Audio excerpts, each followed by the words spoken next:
we as artists should always be working together. Seeing people that I looked up to for years. Just want to make art, as much art as I can. And there was just a row of people here, a row of people here. People fighting to get in. I know, and I'm like, what? They all were just like, I feel like Moses in here right now. Right. So like, I'm in this. I was like, you need to go to DreamCon. Welcome everybody to DreamCon's official Dream Chaser series. I'm your host, Deon Tillman, and we had a great time this year. We interviewed content creators, actors, cosplayers, and so much more. Trust me, you want to stay tuned because it only gets bigger and better from here.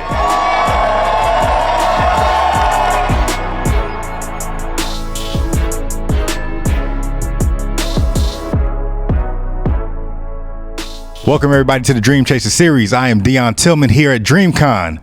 I'm here with Carl Jones and Love Jones representing Martian Blueberry. Yes. First and foremost, how y'all doing? Really good. Good. Thank you. Doing well. Y'all aren't strangers to DreamCon, so No, this we is love it here. This is home. this is home. This is the second one for y'all, right? Yes. Okay. So first one was in Austin. Now we in Houston. We doing things big and better, and of course y'all have been doing big and better things with Martian Blueberry, right? Yes, we have been growing. Yes. So first, for the people who don't know, how long has Martian Blueberry been in business? About 5 years. It's been, Yeah. we started at the beginning of the pandemic, right? So yeah, it is about 5 years. Man, it's been a while. And you guys focus mainly in animation production. Animation, gaming now. Gaming now. Yeah, we're getting into gaming now. Yeah. Okay. We're growing. So I got a game coming out soon. We have one actually out right now. We did with Walmart. Okay. Yeah, so we have games that it's kind of a new commerce type of thing that Walmart is doing, very innovative, and for black. Their black products that they have on their stands. Okay. So, it's like you kind of search for the products that go into different vendors. We did Luna Magic, we did A Dozen Cousins, and Young Kings. So it's 3 series, and you have to find these products that go into each vendor's product, and It's like a game. It's like a game / mini series. So there's like animated story elements to it too. It's pretty cool. Okay. And it's black. How do people access that? You go to spatial.io. Spatial.io. Okay. Okay. How long? Because that right there, gaming is not something that's simple to get into. How did you guys get into that process? Like, what was that development? Well, actually, because we did the other thing with Walmart, League of Black Unlimited Dads for Father's Day, show strong black fathers. Which was a beautiful series. It was Beautiful. Yeah, we just won an award for it. So Man, y'all have been winning. I know, all kinds it's of crazy. things. I'm actually, every time I find out, it's like, oh, we won another award. Yeah, like, I mean, you guys just won a Telly Award.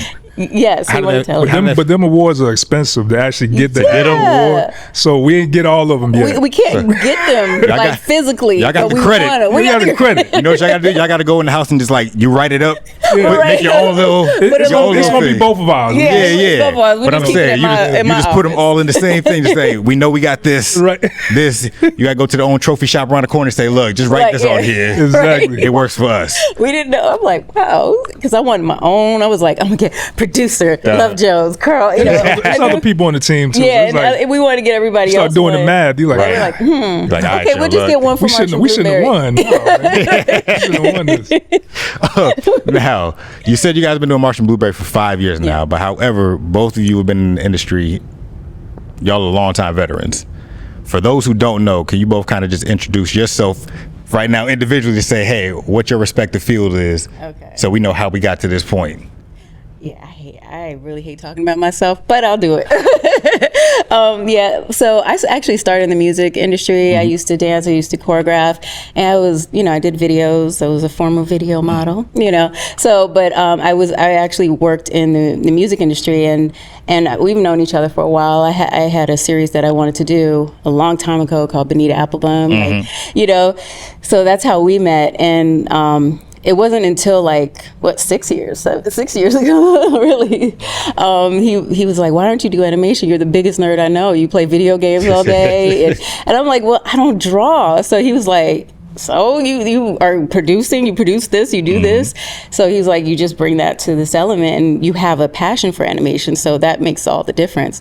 So Well, she also was producing. She started producing and developing her own series. It was a live action series, but she's also like, she had a tech company that she started. Like she's kind of underselling herself. Because I don't like talking about myself. But as a producer and as a business partner, like she's pretty incredible. Like, you know, she won't say that, and I've been in the animation game for, I guess, almost 20 years now. So, you know, I got my start, you know, producing the Boondocks, and from there I went on and, you know, did Black Dynamite, a bunch of stuff with Adult Swim, and then it started like working with some other networks, and realized we didn't have as much freedom at these other networks as we did at Adult Swim. But you know, that's what brought on Martian Blueberry too, because you know he had so much freedom. He was spoiled at at Adult Swim, like he didn't realize it. And then when you start going to like Netflix and HBO Max and all these other ones, he doesn't have as much freedom as he thought. So to do Martian Blueberry was like, you know what, we need that freedom. And also, he was working on another series, and we literally have to explain why a little girl has to wear a bonnet and different things like that. So, you know, having an animation company that understands the culture is really important, and it saves a lot of time. You know, like you save time in translation. So, yeah. Oh yeah. No, I was just going to add to what she was saying, like, you know, a lot of people don't know when we did the Boondocks, and that was like the first time that I think in animation you did something that was so culturally specific, right? So you can imagine most of it was being animated in Korea or Japan. So the culture barrier, the language barrier, all those things created a problem.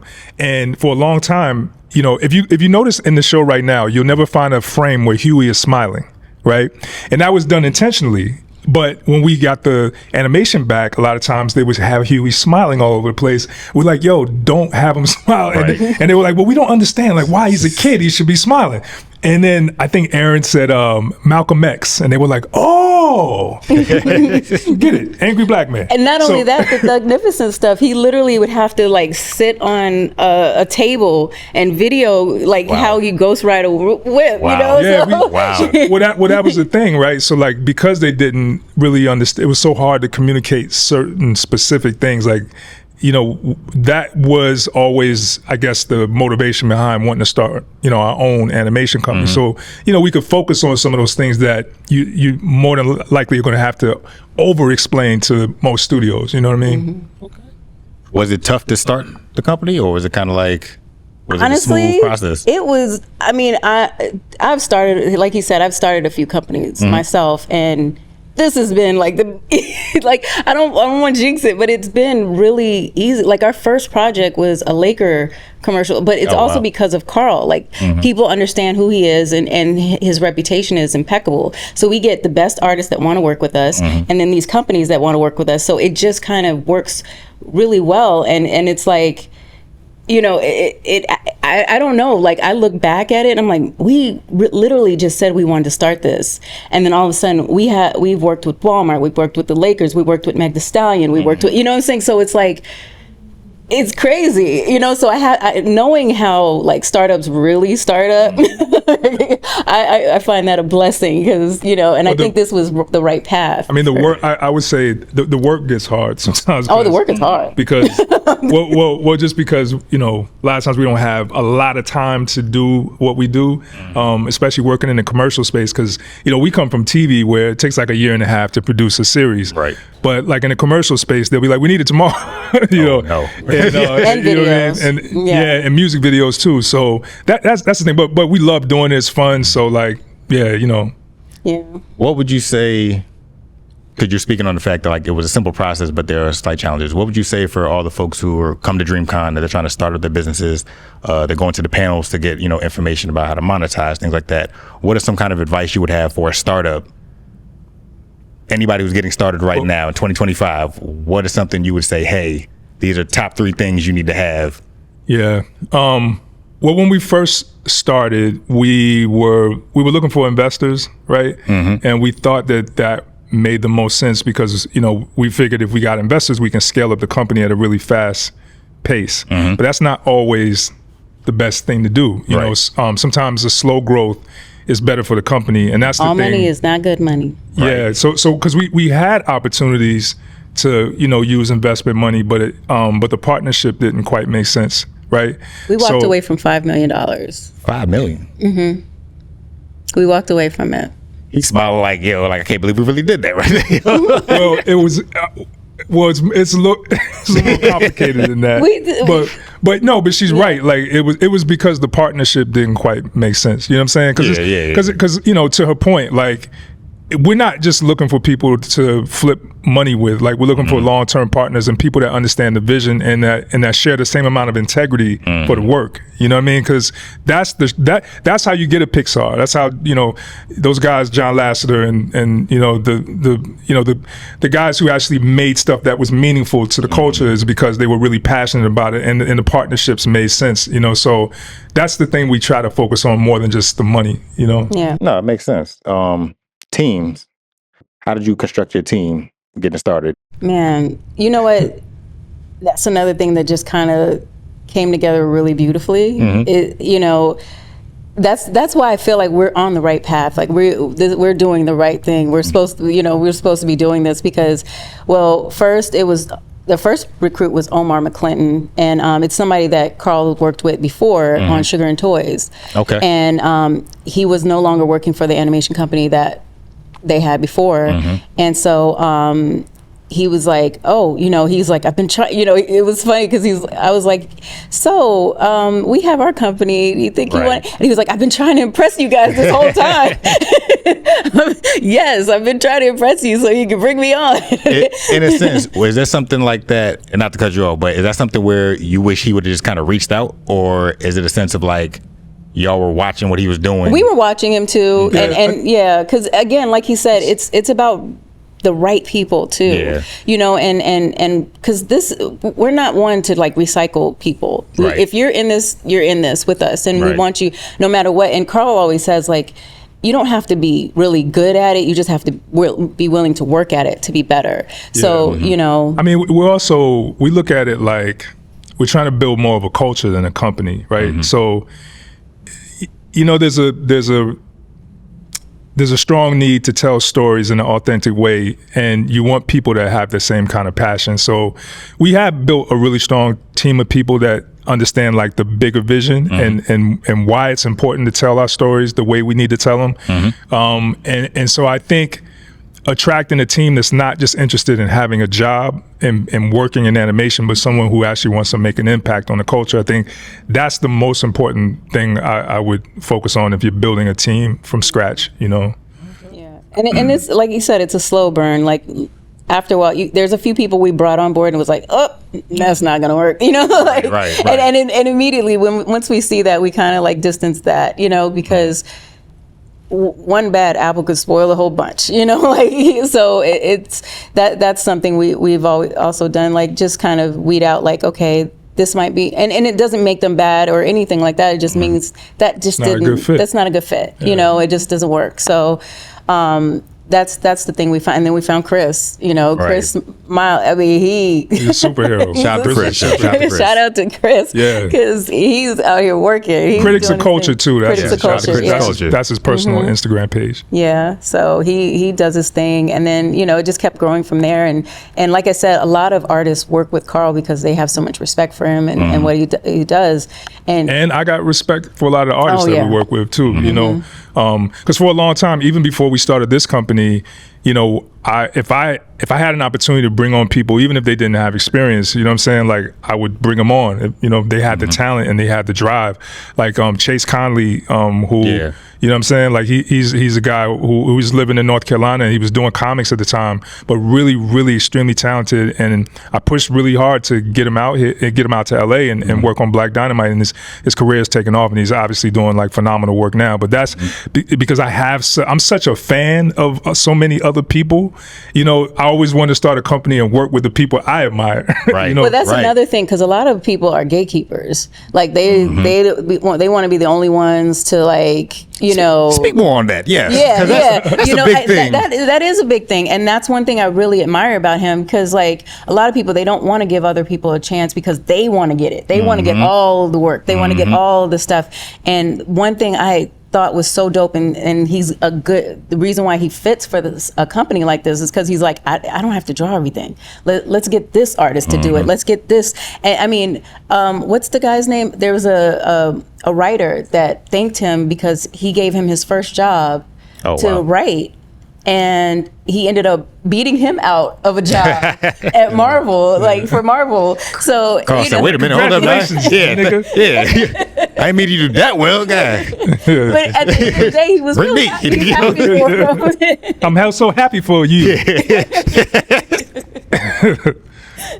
But that's the thing. Like that's what artists love about him too, because he's not trying to hold anybody back. If he feels like, he encourages them to do above and beyond. Like, okay, you don't have to be just an artist. You can go into art directing. You can do this. You can take it to a different. And he fights for it.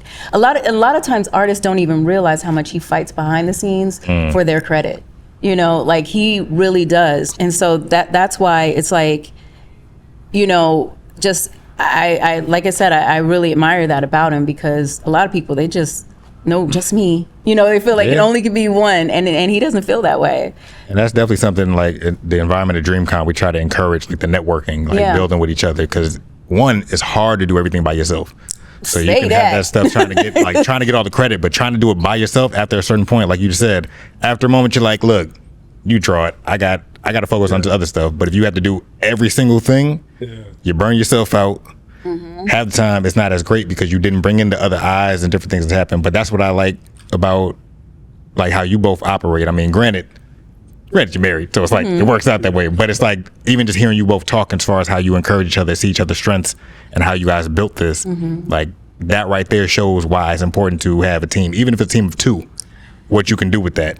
Let me say again, with experience in doing startups and everything, I tried to do everything myself because I'm like, I can do it right. I can do it. I don't, forget it. I'll do it. I would just have that energy.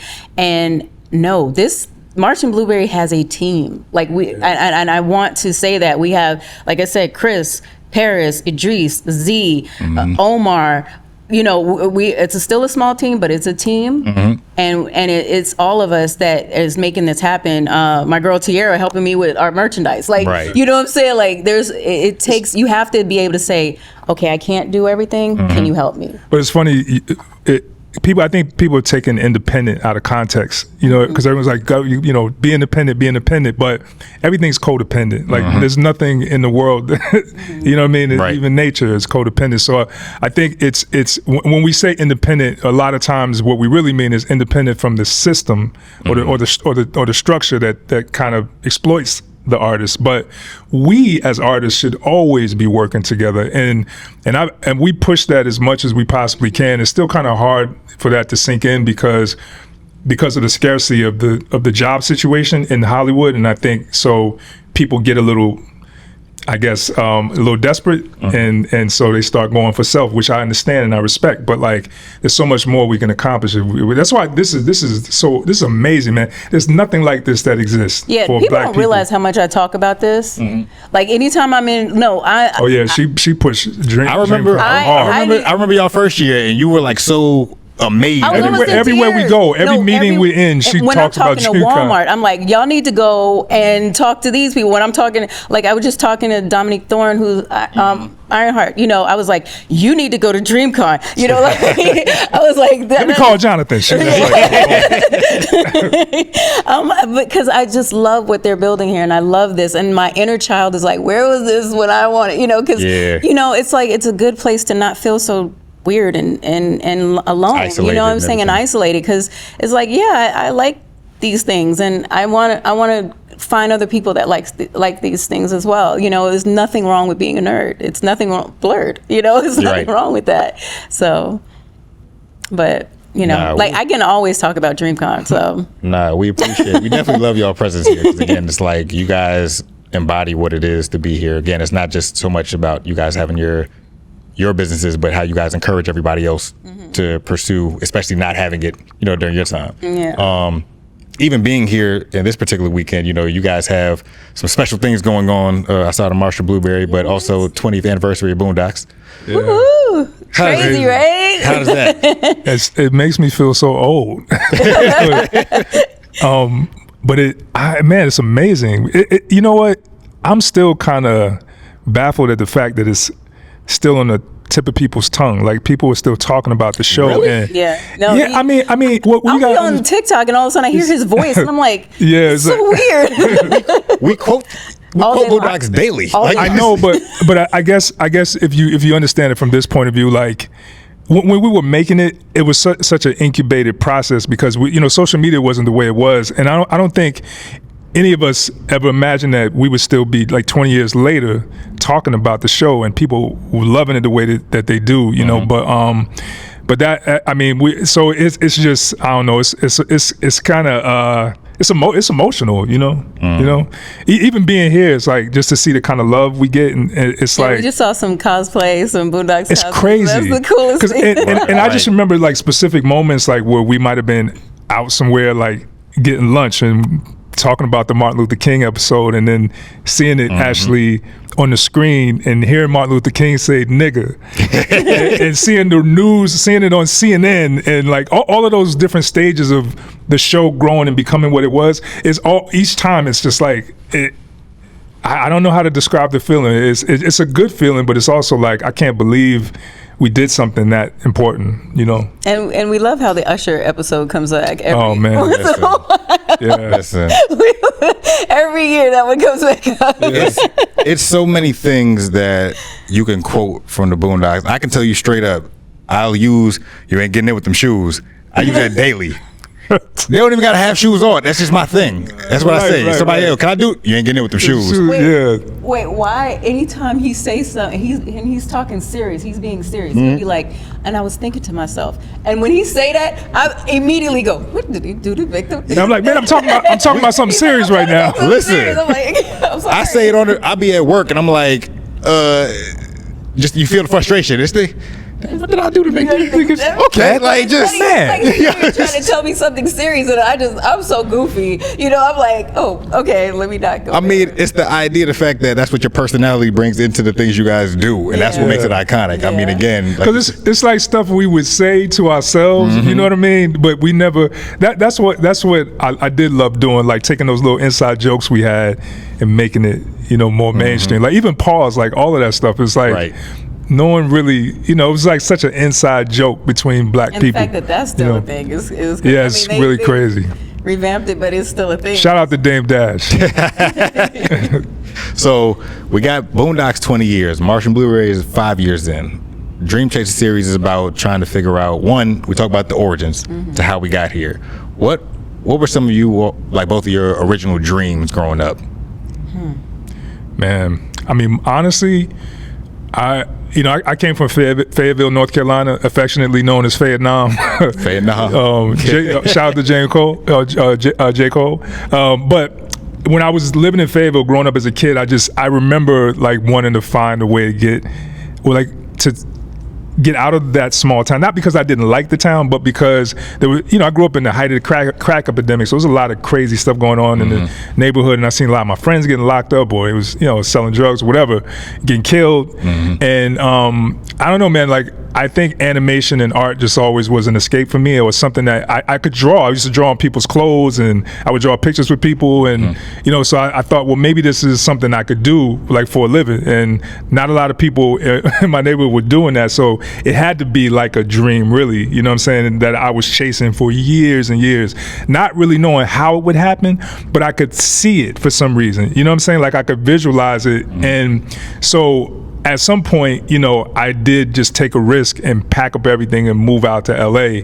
And the craziest, my story is so crazy, bro, because always having that dream in the back of my head and never not knowing how it would happen, but taking the chance, right, put me in a position where the very next day I'm in LA. No, the same day I actually came out to LA, I ran into Aaron Magruder, and this was like before the show. Oh, wow. This was when he was doing the comic strip, and he ended up hiring me to help him work on the comic strip before the show got picked up. So then I made the transition into the show, but like I only attribute that to the visualization part of it, and people don't talk about that enough, but I do truly believe now, like if you can see it, somehow the universe is going to conspire to put those pieces in front of you, but you just got to be prepared for the opportunity. That's the thing. Yeah, I mean, for me, this is it. Like, I didn't realize it because I grew up in California, so everybody I knew was on TV or entertainment or something like that. And so my natural thing was, okay, I guess that's what I'm supposed to do too. And I never was comfortable in front of the camera, really. Ironically, I'm not, you know. And so, but I always liked producing. I liked putting things together. I liked seeing something from an idea flourish into something bigger, you know. So, and I loved video games. My mom used to get mad at me. Those video games aren't going to put any money in your pocket. She loves us now. No, look at us now. She loves violent video games, not just video games. She loves violent. but still, we have people winning money playing Mortal Kombat. If you would have been able to play the game, hone your skills, hone my skills, I would have been. You'd have been in the tournaments we have it. So, you know, it's like, so to be able to really do that is just a beautiful dream come true for me, because I wake up every day like, okay, what else do we need to do? How can we take this to the next level? You know, because I'm excited about it. You know, like I've done the regular jobs, the 9 to 5s. I've done all of that.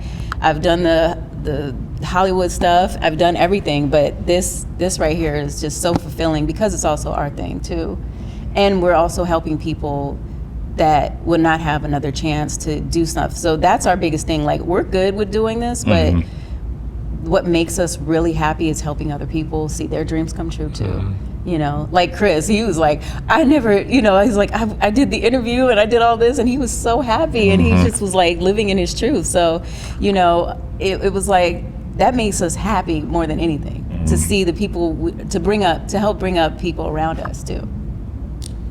Now, you guys had a dream. You guys have accomplished a lot. What are some things that are still on your list? Oh yeah, a lot. What are some dreams that you all still have? A lot more. Well, I mean, I guess the biggest thing is to see the company grow, but not just as a company, but as more of a movement, right? Like, I the way I'm looking at stuff now, especially with AI and the robots taking over, you know, it probably would be a better idea to start thinking about what we can do to help better the world versus how we can just get a high paying job or make a lot of money. You know what I'm saying? Because at some point, a lot of these jobs are going to go away, and so you can't really tie your identity to your work. You know, so what I hope to do with Martian Blueberry as we evolve is to encourage younger people to think about how they can get into this space, but do something that's going to somehow significantly impact the world. So, like, part of the reason why I wanted to be a writer and I got into writing, because I was an artist at one time, like a visual artist, but when I got into writing, I love the idea that, you know, we can create empathy. You know what I'm saying? Like, you can show a point of view that typically people don't see, which creates empathy because it allows you to walk in somebody else's shoes. Like, that's a pretty important responsibility to have. So, like, we're not just making movies, we're not just making television shows, you're actually allowing people to see the world through a different perspective. So with that being said, you know, we want to open up the doors for the new storytellers to come through and actually do something that has an effect on the world in a positive way. Yeah, I mean, it's just like when we did the Walmart piece with League of Black and Unlimited Dads. You know, I got a lot of weird press, you know, because we were like, oh, to have Black fathers in their lives, they have to be animated, you know, or, you know, and it's just kind of crazy because it's like, yo, you know, there are a lot of good Black fathers out there, but we don't show it enough. Right. And that's the thing that we were trying to portray. Like, you know, at first when they came to us, they were like, oh, we want them to put superhero suits on. And that's the difference between us and another animation company as well, because we have creatives led.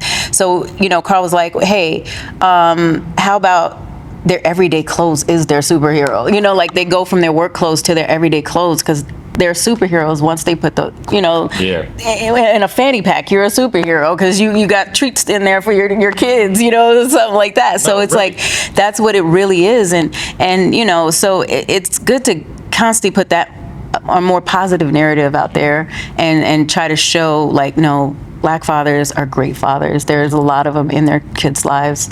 And like you just said, I mean, it's the little thing. It's not so much that you have to go so big and beyond. It's literally just making your child smile, like being present, being present, like those kind of things. And that's again, like we talked about it earlier, with just the personalities, but it's the organicness of what you guys are like producing and showcasing. And I think that's why you guys are like great in shifting the culture right now, as far as animation and bringing that into that field. So definitely, you know, I want to ask, I don't know what you can tell, but what are some projects that you guys have coming up? Can we Let me- talk let me- about let me- some let of me- them? let There's me- so many cool things. Let me handle Can you this. give us 'cause something? Yeah, She don't understand. Like This is exclusive here. Can you give us something? Love is she is a walking truth serum. She only knows how to tell. Love. So look, Love. I know. Don't ask her. Don't ask her. She's like, you know, because we can't. She we is can't fighting speak it on, right now. Fighting it. We can't speak- Oh we my can't speak on God. everything. I'm so Okay, excited okay. for the stuff we have coming up. I'm just. But you know, but we do have. Well, first of all, we just signed with Partisan, Okay. right? Which is a really dope commercial agency. Congrats to that. So that's huge for Martian Yeah, Blueberry. but 'Cause normally they congrats. just sign Carl. Right. They signed Martian Blueberry. So Oh, yeah. I was proud. Yeah, of that. and we actually did the Never Play video with Meg Thee Stallion and RM. Partisan also represent the other director, which is And that's how we met them. Warren Yeah. Fu, who's amazing, right? So that's one thing that's pretty dope. We have a comic book series coming out with Bubble Goose Ballers, and the first episode, I mean, the first issue. Oh, it's the crazy. first 'Cause issue the build up for features this series. the first issue features Ye, right? And I'll just give you like I give you a sneak peek. Okay. So the Bubble Goose Ballers are this group of friends that are geese and they wear Bubble Goose coats. But it's like the Boondocks meets Animaniacs, if you can imagine that. Oh, man. So You're they end up they end up having a play date with Kanye and they with Ye, and they discover that the real Kanye is actually tied up in his Wyoming ranch. And they have to free him because he is destroying everything with a Diddy bot that shoots baby oil and dildos. So Carl. you got it. This is Carl. I'm a little worried about this So- too. Because Oh, this is man. Carl with no shackles No at filter. all, I was like, This is- clearly. This is no filter. Who gonna stop you? It's like at this point. Right, it's just him and his. Do you ever have to reel him in like I do. Carl? No, I do. So I this do. is really the censored version of what he was this going is with. still a little censored, but I also Yo. encourage him to be. Oh, be free. Be free. But I do like. Okay, can we not do that? Said I'll give you 4 out of 5. You pick which one. But it's available for pre-order right now. So like if you go to We Are Martian B on Instagram, or you go to I Am Carl Jones on Instagram, or you go It's to in the link, yeah. yeah, you go to it's in our bio. So that's one thing we're really excited about. But we so with Love was to Love's point. I know what you're about. Listen. We got some stuff we're working on the feature side. We got some stuff we're working on the TV side. We got other verticals like comic books, toys. We're exploring, but We can't that's say the one thing. we are working on We a gonna say project. it off camera. We're working on a project with LaMelo Ball. That's really exciting. Okay. Really exciting. But we just Shout can't. out to tell- I'm about to say, huh? Yeah. Shout out to LaMelo for the kicks. And hopefully we do more with Meg Thee Stallion. I'll just say that. Yes, we're looking forward to maybe doing more. Yeah. Hit caught. Yeah, See where that goes. But we do. We have some. Oh boy. I didn't know, but He's so worried. no, but I will We say have a this. lot. We have I a will lot say this going though, on. even with something like that video or like the animations that you've had. Which we just won Best Animation for. Yes, yes. Go look it up if you haven't seen it. How long does it take to produce something like that? And I asked that for, again, all the people who are coming in here Oh, that, I don't want to say this. that they don't have the patience. No, They no, want the no. quick fix. How long does it take to produce? No, oh god. So And you want- could so- pick any of them. You could pick any of them. No, I mean, well, the question is, how long did we actually do it in, or how long does it normally Actually take to do? take, Because so I said us both. Well, so like the I know Meg the animation is not a easy thing. The Meg Thee Stallion video, I think we did, and that was we did in 18 days. we that was really a record? really crazy. Oh. And but that was also a hybrid. It was a animated and live. But the crazy thing about that one too, and shout out to Warren also Mm-hmm. because we had to do the animation and the live action at the same time. Like typically Oh. they would shoot the live action first and then you would insert the animation. So, we have but we had to do it all at once and kind of so it was the communication between both sides on the animation side and the live action side was crazy all day, all night. We do not recommend. You know, that. There's no sleep. I was gonna ask because But we I'm can't like, say no to Meg. Yeah, right, because they were trying to line it up with some other things, and so so we did it like it was 18 days. Yeah, it was like We'll never. it was did crazy. y'all take a long vacation after? No, we went right back into production. But ideally, we want to have at least like 2.5 months to do That's that what that you amount of want. Okay. you know Now you get an understanding. Yeah, because I know like TV shows or film, like when they're doing, they'll have like a summer that they'll film it all, or you know, a season, I'll say. But animation is a whole different beast. Yeah. When it comes to adding those, so the fact that y'all are like breaking that down, Yeah. And we're doing It's anime important. style too, which is a lot harder. So it's not like Yeah, and there's you know, specific like artists South who only Park, do it right? a certain way. And You then know, there's a Carl Jones way too. I love him very much, but man, sometimes he's really meticulous about certain things. You're like, Carl, nobody else notices that. Nobody. you don't want us up at 3 a.m. fixing, Oh, man. changing the light 2 seconds, shade 2 seconds to go. yeah. That's it. Yo. Hey, I'm gonna kill him with this one. And just he'll end up drawing a lot of the stuff himself because you know he has a certain vision and a particular way he wants it, and you know, and then to his credit, you know, It's better. It's better. But you know, He knows what he's doing. It's just, he knows what he's doing, but I'm the business mind of it. Like, hey, we're trying to meet this deadline. Right. And we got to do this, and okay. he's like, hold on, just. But that's because Let me cook. I came coming from the school of the Boondocks, like working under Aaron Magruder. He was so specific and particular about every little thing, to the point where, to give you an example, so like Huey's tree, right? That there's a tree that we use that Huey would sometimes like go to the thing, like when the white shadow would approach him a lot of times when he was at his tree. So on his tree, there is he's got these like beautiful leaves on the tree. So the artists, you know, they use Photoshop tools. They're like, you know, because we have like hundreds of backgrounds per episode. So to quickly get through all of those, they have to use certain, you know, tools. So if Aaron saw one leaf if he got the idea that they were cloning leaves, it was a problem. You know what I'm saying? So I had to go back and have a conversation with the artist every time, like, hey man, look at this leaf. That's the same leaf that's over here. Change, you know, Right. why is his You pay shoes for that now. Why is Huey's shoes laced like that? Huey would never lace his shoes like that. You know what I mean? It was like stuff like that. And so so I kind of came from that school of thought, and so I'm like everything, like I pay attention to detail now, you know. He doesn't know where his wallet is, but he knows when I don't. See, I know.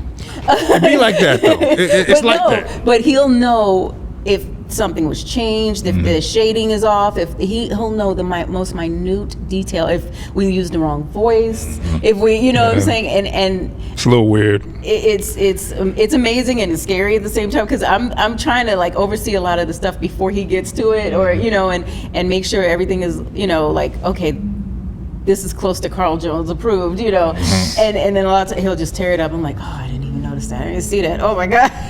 You're just like, You can't rush the process. you can't gotta- rush it. And that's the problem when people do come for animation. They don't realize how long the process is. And it's like, for us to really do things, like if we got best animation and we did it in 18 days, what could we have done if we had like Listen. a little more time? You know, it's like, give us a little, and that's what we're really waiting for, the project that can give us the budget and the time. You know, It's coming. to really do our thing. So that's what we're excited about coming. That's our future thing. So Look. it's coming. It's coming. I just can't. He's okay. We'll talk about it offline. No, we definitely just appreciate you guys coming in. One, dropping the wisdom for sure, because that's something that you guys have in your own right of experience that is like incomparable to anybody. Oh, thank you. We love the fact that you guys love being here, and we love having you here. Love it. You guys got a lot going on, like this weekend alone. So Oh, I we know. definitely. Yeah, we have our Martian Blueberry Yes, panel. yes. That's today at 2:30. We're actually giving away a bunch of stuff. We had the people from Walmart that we did their project. They gave us a lot of their products to give away. Free giveaways. Free giveaways. For some Nice, really some too. good Really giveaways stuff. too. I'm like, wow. Yeah, some good stuff. Okay. You know, I thought they were going to give me like just these little sample products. They gave us like real products. I was like, and we had to haul that all the way over here, Right. so I wasn't ready.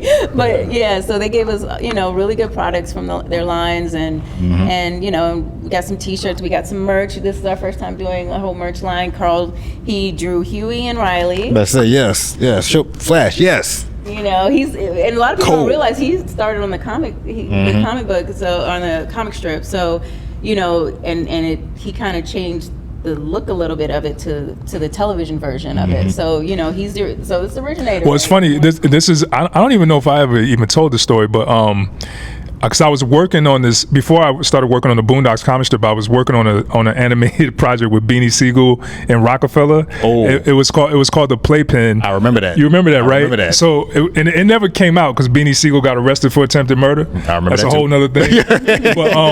but I drew these cornrows on Siegel at the time. He used to wear these cornrows, and so Aaron saw him. He was like, "Yo, that's really dope how you did them. Like I like how it's kind of angular, whatever." He said, "You think we could give Riley some braids?" And I'm like, "Let's do it." So we ended up changing it in the strip first, and Riley just started rocking the new. I don't know if y'all remember that. And then and then we adopted it into the show. But that came originally off the inspiration of the ones I did for Beanie Siegel. That's crazy. Yeah. I didn't know that part, but I do remember the series though, because I definitely was like, "Yo," like I was waiting for it to drop, and then when it didn't, I'm like, "Dang, yo, it's like one of the greatest things that didn't happen." So the fact that right there was inspiration for Riley, and again, now we 20 years later, and it's iconic on the shirt. Like, he drew Thugnificent too. So how crazy see? is that? He's the artist, the voiceover talent. You know what I'm saying? I'll be working. Oh, you mean on the shirt? Yeah, we just did it. Thugnificent. So and then we have some Black Dynamite stuff, and then we have some other Martian Blueberry product. all of these are iconic things that you all are doing. And again, technically, while it may have been done pre-Martian Blueberry, it's still under the umbrella. Oh yeah, it's the foundation. DNA. Yes, yes. It's his. But this is what he's bringing to the table with Martian Blueberry that makes it so valuable. That's why I said our first job was a Laker. The Lakers was It didn't come out, by the way. It didn't come out because Danny Green got traded. Yeah. The day we were done. The day we were done. And it comes with the territory. That's the game. So then they were like, we can't have him in a Laker outfit. We just can't. I was like, no. Nah, we appreciate all of this. Now, definitely want to get you out here to go enjoy, because I know you guys are ready to mix and mingle and stuff happen. We haven't even seen everything yet. Haven't even seen everything. I got to see the new grounds. Real quick, do you guys want to plug anything? Want to find where they can find Martian Blueberry? Martian Blueberry, come by our table. It's T08. He's got signed autographs and merchandise and stuff like that. Some more giveaways there as well. We just like giving away stuff. So if you didn't show up, you missed it. Right. And follow us at We Are Martian B on Instagram, and I am Carl Jones on Instagram, and lovejones.irl. Yes. All right, no, we appreciate you. And go cop that Bubble Goose Ballers. Yes. Your comic book. You, honestly, it's crazy. He knows. I will tell him I'm not feeling that. It's not my thing. I would tell him in a heartbeat. I was not feeling comic. I was like, I just want to do an animated project. Let's just, when I was reading it, I was like, okay. Yeah. All right. And I wrote and I wrote that with my son Idris, who's also an amazing writer. He worked on Sugar and Toys. He was one of the writers on Sugar and Toys. That's dope. Yeah. He's a part of the Martian Blueberry family too. Yeah. So check it out. Yeah. Y'all are real dream chasers out here. So we appreciate y'all stopping by. All right. Thank you. Dream Chaser Series signing off. Deion Tillman, DreamCon. We out. Peace.